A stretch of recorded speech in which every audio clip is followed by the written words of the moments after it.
Hoje nós estamos falando sobre a volta de Jesus.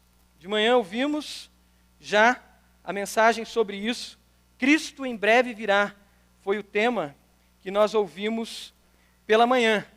De manhã ouvimos Mateus capítulo 24, aquele pequeno apocalipse, onde Jesus fala da volta dele, e ele fala como será quando ele voltar. Eu estou te falando sobre amanhã, o que aconteceu de manhã, para que você, se você não veio de manhã, você possa acessar a internet, já quando chegar em casa, ou amanhã de manhã, e você possa ouvir a mensagem que nós ouvimos hoje de manhã. Vivemos tempos difíceis, vivemos tempos onde de fato a maldade tem se proliferado, onde o mal tem aumentado, onde o amor de muitos tem se esfriado. Vivemos um tempo onde uma Europa que viveu uma reforma 500 anos atrás, hoje vive início de uma grande apostasia, vive uma realidade de pós-cristianismo. Muitos se apostataram da fé. Isso é cumprimento já das palavras do Senhor, isso já é cumprimento de profecias bíblicas. Vivemos tempo nessas últimas semanas difíceis, com terremotos, atentados. Nenhum lugar mais é seguro. Não existe lugar seguro. Aqueles países que você achava que de repente você podia ir para lá, que você poderia estar em segurança, não é seguro. As enfermidades, as doenças têm aumentado, a ansiedade, o suicídio, a desesperança tem aumentado. Estamos ansiosos essa semana com relação ao furacão que está chegando na Flórida. Quantos irmãos que moram lá têm comunicado com a gente? Hoje mesmo, o pastor Eduardo Troiman, missionário, está trabalhando entre brasileiros, foi para estudar no Michigan e agora está focado em trabalho com brasileiros nos Estados Unidos, como missionário, compartilhando que ele já foi para um abrigo, e onde ele mora, que é uma espécie de um trailer, né, pastor? Ele está orando, como que é? Um mobile home, ele está orando para que o vento não leve embora. E tantos outros. A preocupação de catástrofes que estão próximas.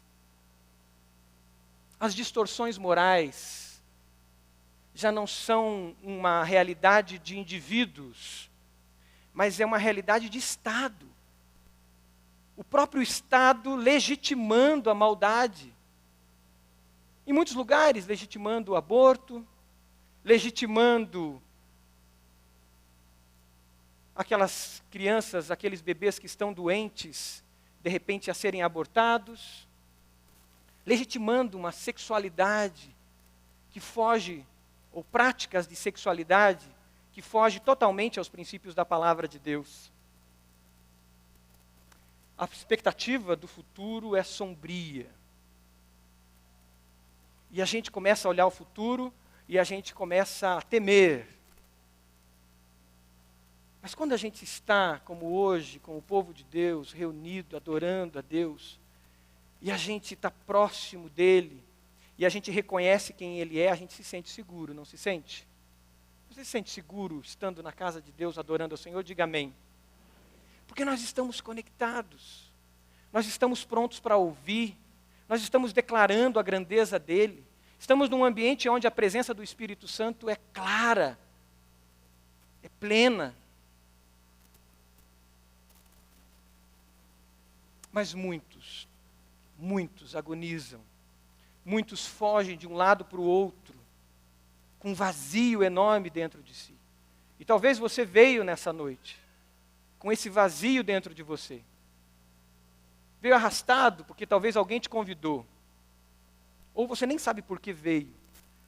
Eu quero te dizer que hoje Deus quer preencher esse vazio com a presença dEle na sua vida. Amém?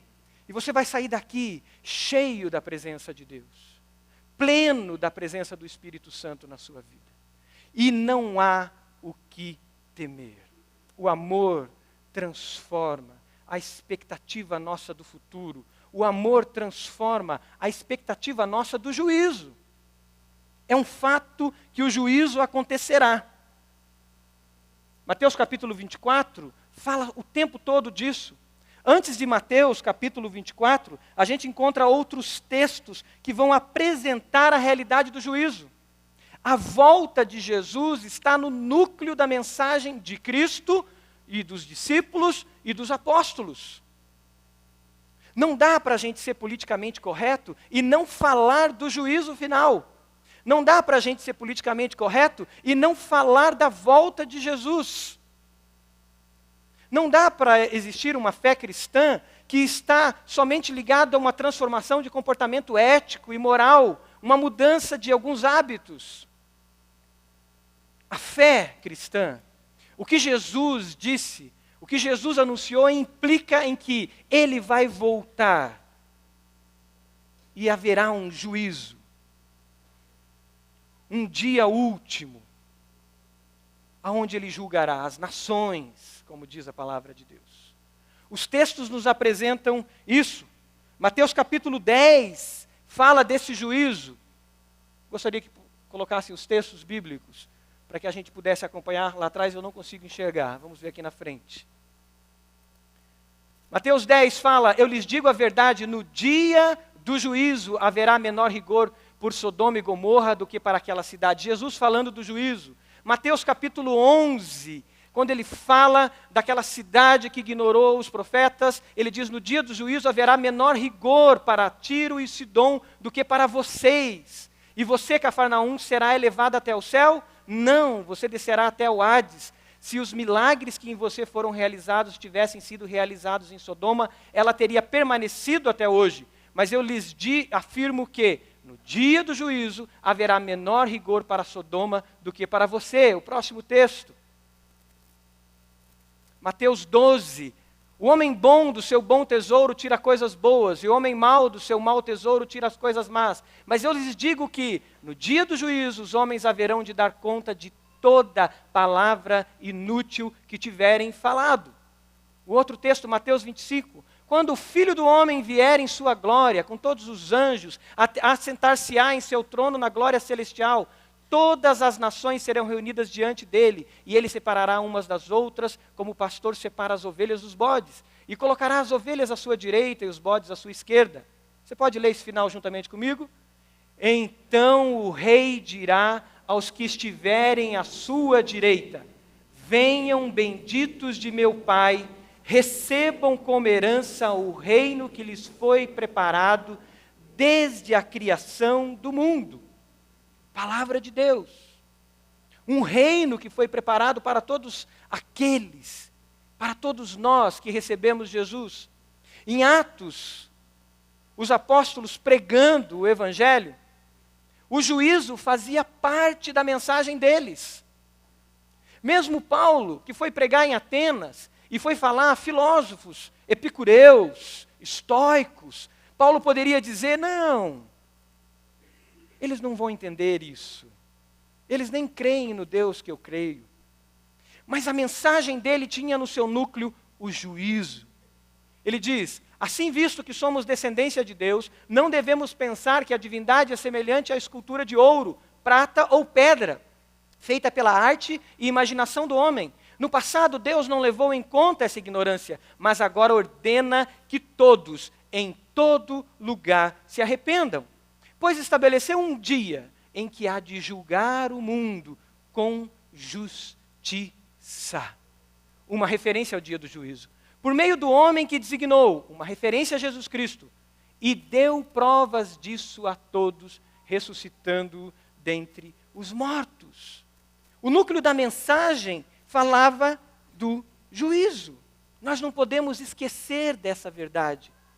Nós não podemos esquecer que, assim como todas as profecias do Antigo Testamento se cumpriram em Jesus, Jesus veio, concebido pelo Espírito Santo, viveu entre nós, nos mostrou o caminho, nos mostrou como viver. Jesus foi à cruz, Ele morreu por mim, Ele morreu por você. Ele levou sobre Ele todos os nossos pecados, as nossas enfermidades, as nossas dores. Jesus ressuscitou. E assim como tudo isso foi cumprimento de profecias, as mesmas profecias foram proferidas a partir dali, dizendo que ele voltaria. E assim como elas se cumpriram na primeira vinda dele, elas estão se cumprindo e se cumprirá, pois Jesus está voltando. Aleluia! Ele está voltando. Atos capítulo 1, quando Jesus tem o seu último encontro com os seus discípulos, naquele momento, eles perguntam para Jesus: é agora que vai ser estabelecido o reino? Atos capítulo 1. E aí Jesus diz: não tem como saber a hora, o dia. Fiquem aqui até vocês serem revestidos do Espírito Santo. E vocês serão minhas testemunhas até os confins da terra. Tanto em Jerusalém, Samaria, Judeia, até os confins da terra. E Jesus ascende aos céus, Jesus volta aos céus. Eles ficam olhando Jesus subir entre as nuvens. E aí chega um anjo para eles e diz assim: Galileus, por que vocês estão olhando tanto para os céus? Esse mesmo Jesus que vocês estão vendo subir aos céus, assim como vocês estão contemplando com os seus olhos, vocês o verão descer. Aleluia. Vocês o verão descer. E a Bíblia diz que todos poderão ver a Jesus quando ele voltar. E aí diz o texto de Atos capítulo 1 que eles voltam do Monte das Oliveiras. E Zacarias diz que quando ele vier, os seus pés estarão sobre o Monte das Oliveiras. Do mesmo lugar que ele saiu, a terra vai contemplar ele retornar com seus pés sobre aquele lugar. Eu não sei como explicar isso. Nós não sabemos como detalhar isso. Mas sabemos que esse rei, que reina hoje, vai voltar.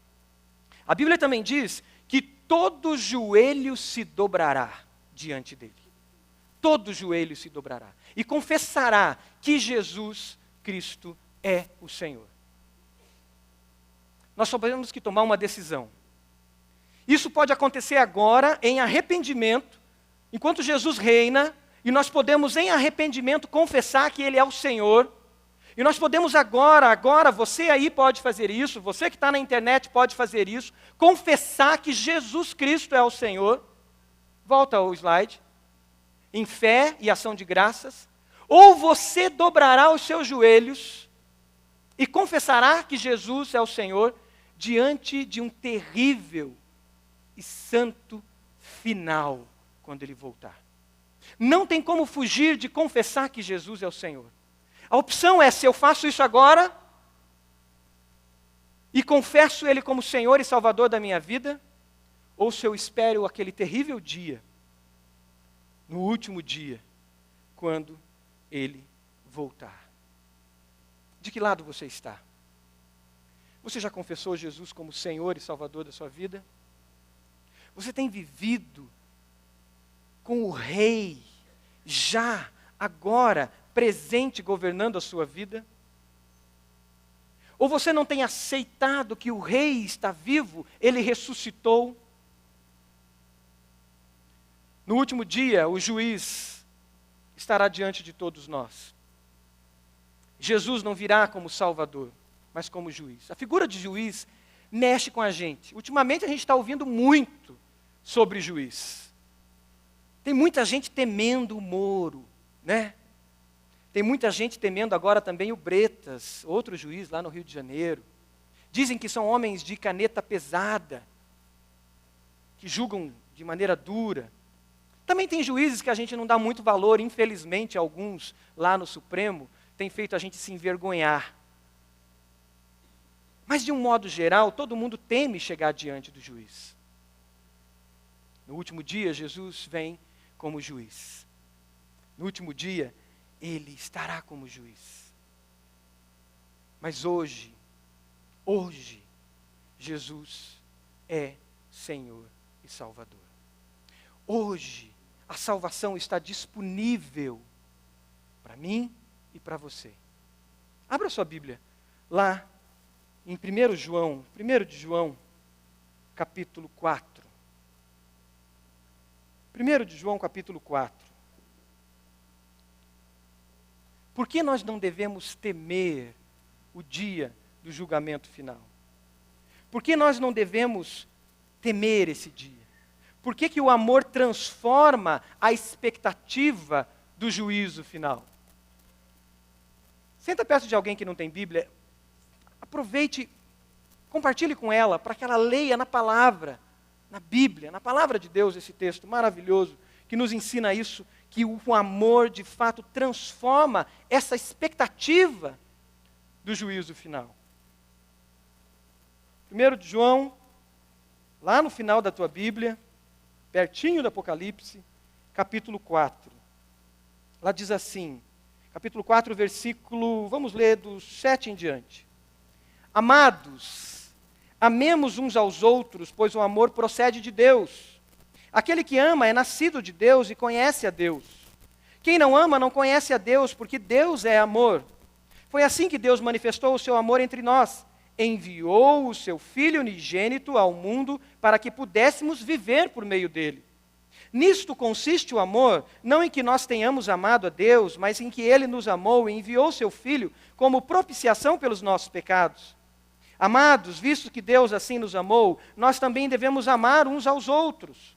Ninguém jamais viu a Deus. Se amarmos uns aos outros, Deus permanece em nós e seu amor está aperfeiçoado em nós.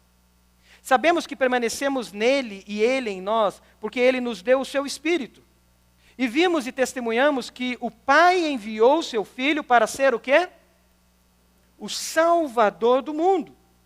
Se alguém confessa publicamente que Jesus é o Filho de Deus, Deus permanece nele e ele em Deus. Assim conhecemos o amor que Deus tem por nós e confiamos nesse amor. Deus é amor. Todo aquele que permanece no amor, permanece em Deus e Deus nele. Dessa forma, o amor está aperfeiçoado entre nós, para que no dia do juízo, sublinhe isso, para que no dia do juízo tenhamos confiança, porque neste mundo somos como ele. No amor não há medo. Ao contrário, o perfeito amor expulsa o medo, porque o medo supõe castigo. Aquele que tem medo não está aperfeiçoado no amor. Nós amamos, porque ele nos amou primeiro. Se alguém afirmar eu amo a Deus, mas odiar o seu irmão é mentiroso. Pois quem não ama o seu irmão, a quem vê, não pode amar a Deus, a quem não vê. Ele nos deu esse mandamento. Quem ama a Deus, ame também ao seu irmão. Deus é amor. Deus é amor. Para um outro reino, que é o reino das trevas. Um reino da idolatria, um reino das pessoas em si mesmadas, idolatrando a si mesmo. Um reino da egolatria, um reino do egoísmo. E Jesus, o rei, veio como um bebê, numa manjedoura, e ele vem estabelecer um novo reino. E ele vem para amar a cada um de nós. Nós temos a oportunidade de ter um encontro com o Salvador Jesus. De ter uma experiência com esse Deus. Porque longe de Jesus, nós estamos sob sentença. A condenação já está sobre nós. A condenação não acontece no último dia. Já estamos sob sentença. A Bíblia diz que todos pecaram e estão destituídos da glória de Deus.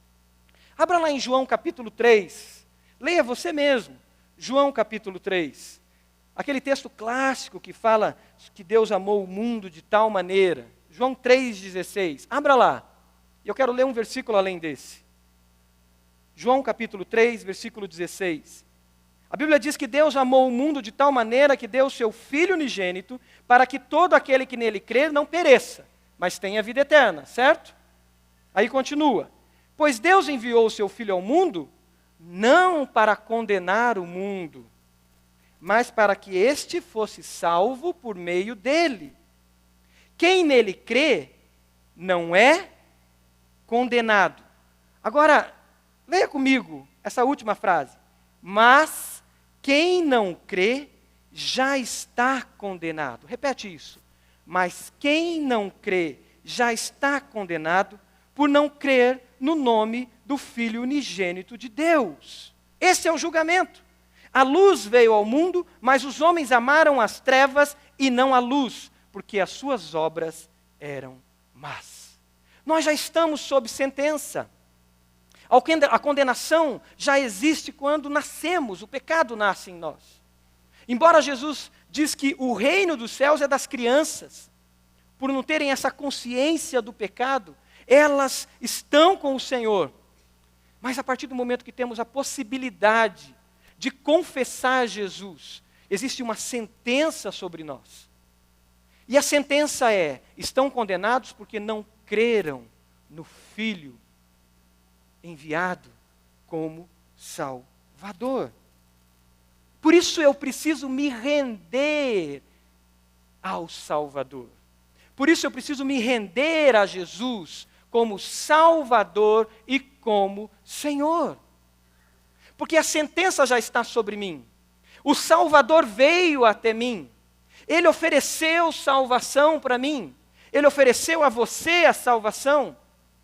E ao oferecer, nós temos a opção de dizer: eu aceito ser salvo, e eu tenho a opção de dizer: não, muito obrigado, eu estou bem assim. Não vejo que preciso de salvação. E nessa autossuficiência, eu continuo condenado. Eu continuo afastado de Deus. Eu estava lendo um livro do Victor Hugo chamado Os Miseráveis. Tem até um filme sobre esse romance chamado Os Miseráveis. Tem vários filmes, na verdade, 2 ou 3 filmes que falam, que tratam esse romance. E tem uma cena onde tem uma das cenas principais, um prisioneiro que sai de um navio de prisioneiros, e ele sai com um estigma muito forte de ser um prisioneiro, de ter uma sentença sobre ele, e ele vaga pela cidade, à procura de abrigo, à procura de alguém que o acolhesse. O nome dele é Jean Valjean, e ele caminha pela cidade e ninguém o recebe. O estigma de uma sentença sobre ele o marca. E até as portas se batem, até os cachorros o enxotam. E no desespero, uma mulher diz para ele: vá à casa do bispo. E ele chega na casa do bispo, e ele ali no seu desespero confessa a sua situação, e ele é acolhido naquela casa. Os melhores lençóis são dados para ele, a melhor cama é separada para ele. Ele toma uma refeição, participa de uma refeição, e é conduzido aos aposentos para que ele descanse e ele durma. Na madrugada, sorrateiramente, ele rouba os talheres de prata do bispo e sai. Mas rapidamente ele é encontrado pela polícia e ele é obrigado a apresentar o que ele carregava nas suas bolsas, e ali estavam os talheres de prata com a marca da casa do bispo Bienvenu, se eu não me engano. E ele é preso novamente. É arrastado até a casa do bispo.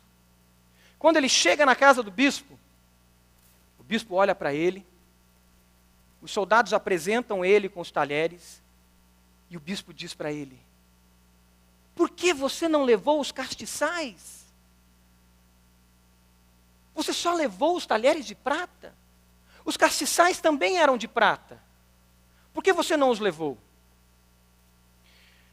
E ele fica chocado com a postura do bispo.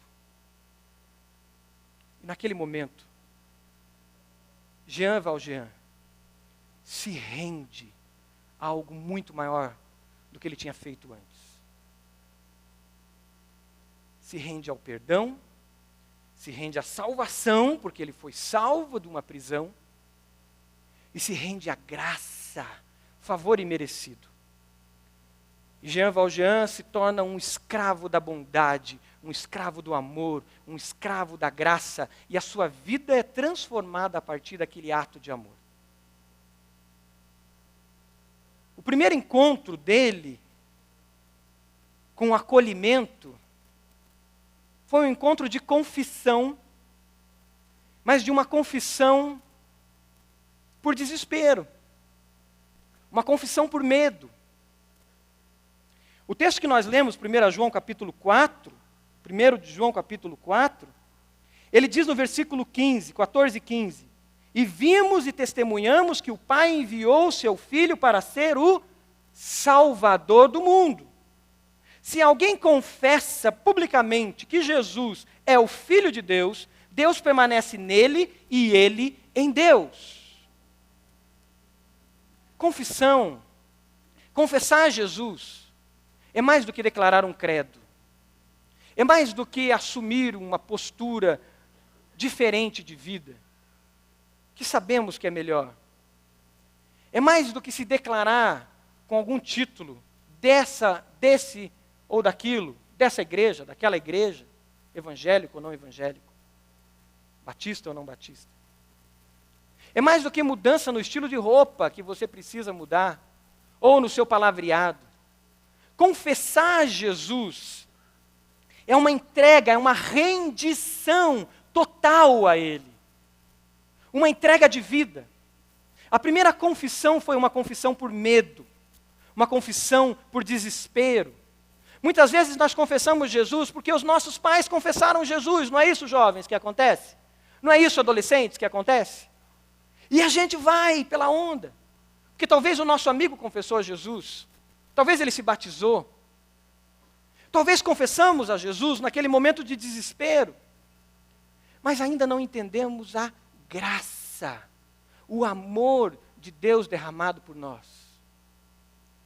Mas quando a gente entende quem nós éramos, quem nós somos sem Jesus, quão miseráveis nós somos, quando a gente se desarma, quando a gente olha para nós mesmos e a gente vê a nossa miserabilidade, a nossa condição de pecador, do que somos capazes de fazer, quando nós vemos, quando nós nos olhamos e nos vemos nus, como Adão, depois de pecar, e ele olha para si, e ele se vê nu. E a gente vê que alguém nos abraçou, que alguém nos amou, nos acolheu, e não só nos acolheu, mas ele derramou graça e amor sobre nós. A gente se rende de uma maneira diferente. E a gente para de se preocupar com a lista de pecados. A gente se para de se preocupar com faz, não faz. Entrega o dízimo, não entrega o dízimo. E a gente se dobra diante do Senhor e da sua palavra. E a gente diz, Senhor, eu sou todo seu. Eu sou tudo seu. Tudo que tenho e tudo que sou pertence ao Senhor. Porque a gente teve um encontro com a graça. E é essa revelação maior que o Espírito Santo de Deus traz para nós, quando Ele nos convence do pecado, da justiça e do juízo. E esse deve ser o nosso clamor. Senhor, abre os meus olhos. Abre os meus olhos. Abra os olhos do meu coração, para que eu possa ver quem eu sou e quem Tu és. Para que eu possa me render ao Senhor totalmente. Não por medo do juízo, não pela cultura da minha família, não porque o estilo de vida de um cristão é melhor e protege a gente de muitas coisas, mas porque eu sou apaixonado por Ti, porque o Senhor me amou primeiro. Quando nos rendemos a Jesus, o amor dele transforma a expectativa nossa do juízo final. Sabe por quê? Porque a justiça já foi feita. A justiça já aconteceu. Ela não vai acontecer. Ela já aconteceu. A justiça aconteceu aonde? Na cruz. Na cruz. Porque paz sem justiça é medo. É medo. Talvez você está aqui por medo. Mas hoje Deus quer arrancar de você o medo. E quer te dar alegria para servir ao Senhor. Quer te dar empolgação. Quer te dar motivação. Quer te dar sentido. E quer te dar a paz que excede todo o entendimento. Porque paz sem justiça pode ser apatia ou ignorância. Sabe o que acontece na Coreia do Norte? Na Coreia do Norte, tem gente que está lá no interior e que vive em paz. Debaixo de um líder que pode fazer com que aquele país desapareça. Ou talvez um continente desapareça. E adoram, idolatram um líder. Deus quer dar uma paz plena para cada um de nós. Do que você tem medo? Ali no esboço você pode até anotar isso. Medo de Deus, medo do diabo, medo do amanhã, medo do futuro, das doenças, do cuidado com os filhos, da violência.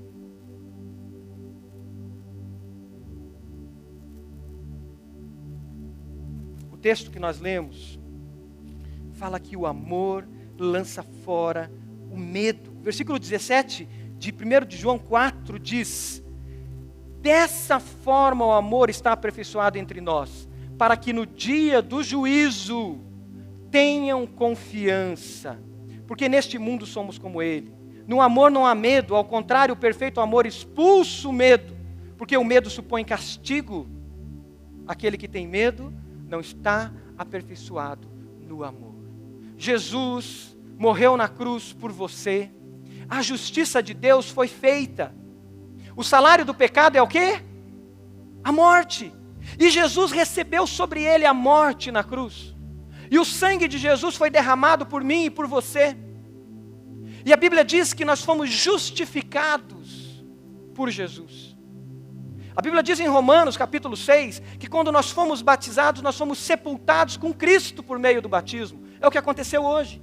Declarando que, sepultado com Ele, nós morremos com Ele. É como que pela fé nós fôssemos atraídos para a cruz e nós fôssemos crucificados com Ele, como diz a Bíblia. E lá nós recebemos com Ele, na nossa frente, o preço do pecado. E a Bíblia diz que assim como Ele foi sepultado, nós fomos sepultados com Ele por meio do batismo, Romanos capítulo 6. E diz que assim como Ele ressuscitou dentre os mortos, nós ressuscitamos com Cristo, para uma nova vida, aleluia, para uma nova vida, pela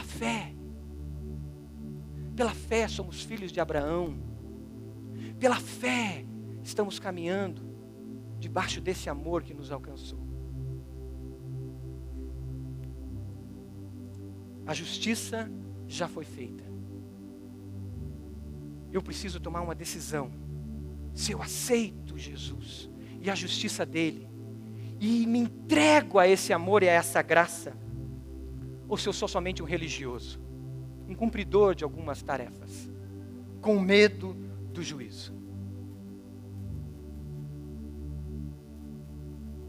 Graça. 1 João capítulo 4, versículo 10, diz: nisto consiste o amor, não em que nós tenhamos amado a Deus, mas em que Ele nos amou e enviou o Seu Filho como propiciação pelos nossos pecados. Você lançou os seus medos sobre o Senhor? Está seguro nele? Nessa noite diga: Senhor, eu quero estar seguro em Ti. Eu me entrego totalmente a Ti. Eu aceito a Sua graça. Não há o que temer. Não há o que temer. Se estamos com Jesus no amor dEle, todas as coisas contribuem para o bem daqueles que amam a Deus. Romanos capítulo 8 diz: que diremos, pois, diante de todas essas coisas? Se Deus é por nós, Romanos 8, versículo 31, se Deus é por nós, quem será contra nós? Aquele que não poupou o seu próprio filho, mas entregou por todos nós, como não nos dará juntamente com ele de graça todas as coisas? Quem fará acusação, alguma acusação contra os escolhidos de Deus? É Deus quem os declara justo, é Deus quem os justifica. Quem os condenará? Foi Cristo Jesus que morreu, e mais, que ressuscitou, está à direita de Deus, e também intercede por nós. Quem nos separará do amor de Cristo? Será tribulação, ou angústia, ou perseguição, ou fome, ou nudez, ou perigo, ou espada? Estamos seguros em Cristo. Irmão, irmã, você está segura em Cristo, aleluia. Você está seguro em Cristo. Nada te separará do amor dele. Essa é uma noite para você segurar na mão de Jesus. Se você não está seguro nele e dizer: Senhor, eu quero caminhar contigo. Para onde o Senhor quiser me enviar, o que o Senhor quiser fazer comigo, eu sou teu. Eu me entrego totalmente a ti, Senhor. Seja a minha paz. Quando eu entendo isso, quando o amor começa a transformar a minha expectativa de futuro e a minha expectativa do último dia, eu começo a viver também na expectativa do amor. É o último item ali no seu esboço. Então posso amar como ele, aqueles que ele ama. E eu começo a viver na expectativa do amor. Eu começo a viver na perspectiva do amor. A lei agora é o amor. A minha bandeira, a minha lei é a lei do amor. E é ela que eu começo a viver. Porque eu fui inundado pelo amor. Eu fui alcançado pelo amor. Eu olho a vida agora nessa perspectiva. O que Deus pede então de nós? Para que Ele nos julgue. O que Deus pede de mim e de você? Para que sejamos julgados. Primeiro Ele pede que nós possamos amar a Ele sobre todas as coisas. Ame ao Senhor seu Deus de todo o seu coração, com todas as suas forças, com todo o seu entendimento. E nós só podemos amar a Ele porque Ele nos amou primeiro. Ele pede que a gente ame. E primeiramente ame a Ele. Se entregue a Ele. Depois Ele pede que nós amemos ao próximo. Amemos ao outro. Amemos como nós nos amamos. Amemos como Jesus nos amou. Jesus disse: eu vos dou um novo mandamento, que vocês possam se amar como eu vos amei. Como eu vos amei. Deus pede de nós aquilo que se ajusta ao seu caráter, como Criador, porque Ele é amor. Porque Ele é amor. E aí, eu não faço mais por obrigação. Eu não testemunho para o meu vizinho, porque estão pedindo e o meu líder disse que eu tenho que orar pelo meu vizinho, meu líder da célula, do pequeno grupo. Eu testemunho para o meu vizinho porque eu amo o meu vizinho. Eu testemunho para o meu colega da faculdade, da escola, porque eu amo. Porque já existe uma sentença sobre ele, uma sentença de condenação, e eu por amar, e porque eu fui amado, e agora eu o amo, eu quero que ele encontre vida eterna, assim como eu encontrei vida eterna. E aí eu testemunho, e aí eu falo, cara, haverá um juízo, haverá um dia onde prestaremos contas, mas existe salvação. Existe vida, e vida plena, e vida abundante. A motivação do meu coração passa a ser amor, porque eu fui amado. Eu encontrei com a graça, uma expectativa ativa com o próximo. E aí eu olho para a volta de Jesus, e eu olho para ela e digo: Senhor, venha logo, Maranata, vem Senhor Jesus. Porque eu amo tanto Ele que eu quero me encontrar com Ele. Eu amo tanto Ele que eu quero vê-lo face a face. Mas ao mesmo tempo eu digo, Senhor, mas eu preciso falar aqui para o meu colega da escola. Senhor, eu preciso que o Teu Evangelho, a Tua Palavra, transforme essa realidade de pobreza, de miséria, de miserabilidade, de violência. Eu preciso fazer alguma coisa. Porque nós não sabemos mais amar. Nós destruímos a natureza. Nós destruímos as pessoas com palavras.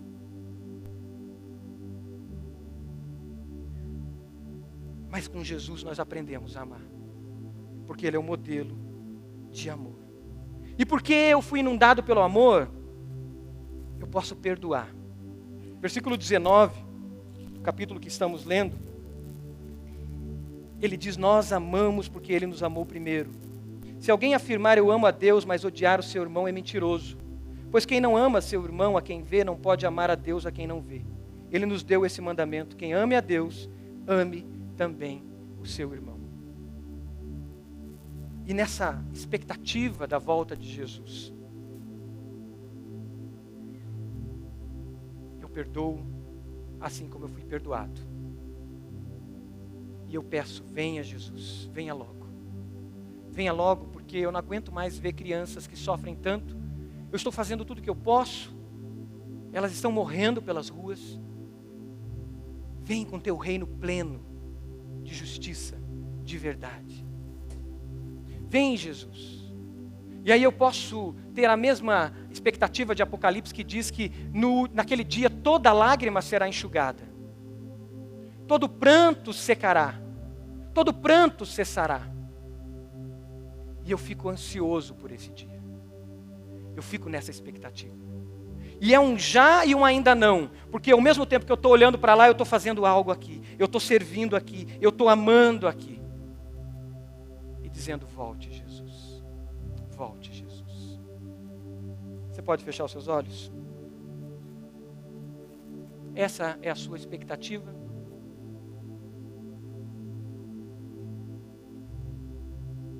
Você tem essa expectativa?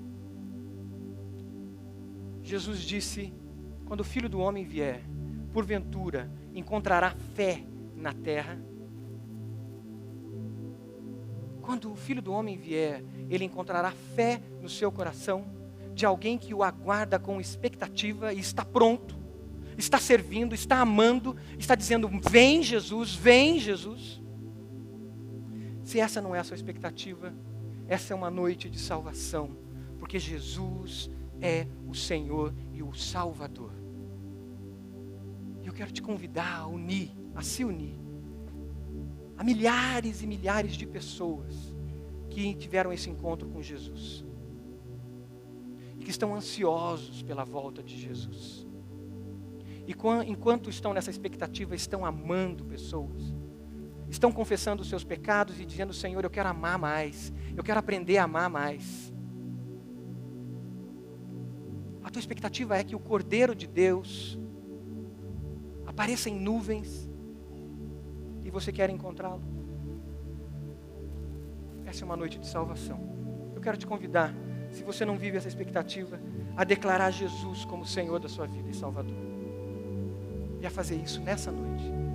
Como nós lemos no texto, aquele que confessar que Jesus é o Filho de Deus, confessar não simplesmente com a sua boca, mas uma entrega total de vida, se arrepender de não ter vivido o amor, se arrepender de não estar vivendo o amor, aquele que confessar encontrará salvação. O Espírito Santo tem falado com você? Você quer deixar de ser alguém que observa Jesus e quer se tornar salvo e discípulo dele, seguidor, ter Jesus como seu Senhor? Levante uma das suas mãos dizendo, eu aceito Jesus como Senhor e Salvador da minha vida. Diga isso, eu te recebo, Jesus. Amém, em nome de Jesus. Amém, em nome de Jesus. Mais alguém, levante uma das suas mãos dizendo, eu te recebo, Jesus, como Salvador. Eu quero ter esse encontro agora contigo. Amém. Deus abençoe, em nome de Jesus. Mais alguém? Levante uma das suas mãos. declarando que Jesus é Senhor e Salvador da sua vida. Você já conhece Jesus, mas tem vivido na religiosidade, tem vivido a vida cristã no automático, e não tem amado, não tem buscado amar aqueles que estão se perdendo dia a dia. Essa é uma noite de você pedir que o Espírito Santo encha o seu coração de amor por Jesus, pelo Senhor, e que você transborde esse amor. Transborde esse amor, porque Jesus está voltando. E muitos vão ficar, porque você não chegou para eles e disse: Jesus está voltando, Jesus te ama e Jesus quer te dar vida plena, vida completa. Você entende que é uma noite de tomada de decisão para você também? De tomar uma postura diferente? De começar a amar mais? Levante uma das suas mãos dizendo: eu entendo isso, eu quero essa mudança na minha vida.